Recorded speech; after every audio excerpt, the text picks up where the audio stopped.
नमस्कार मित्रांनो, मी रोहित पुन्हा एक नवीन व्हिडिओमध्ये तुमचं स्वागत आहे। मी आलो आहे ठाण्यामध्ये टिंबी नाका येथे आनंद आश्रमात। आनंद आश्रम धर्मवीर आनंद दिघे साहेबांच्या वास्तव्याने आणि कार्यकाळामुळे या वास्तूला मंदिरासारखे महत्त्व प्राप्त झाले आहे।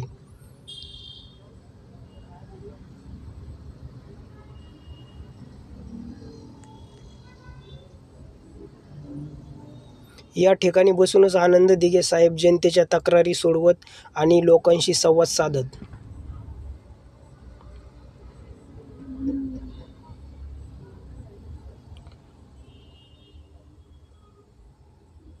टिंबी नाक्याचा प्रसिद्ध नवरात्री उत्सव याच आश्रमाच्या समोर साजरा केला जातो, ज्यांची सुरुवात आनंद दिघे साहेबांनी केली आहे।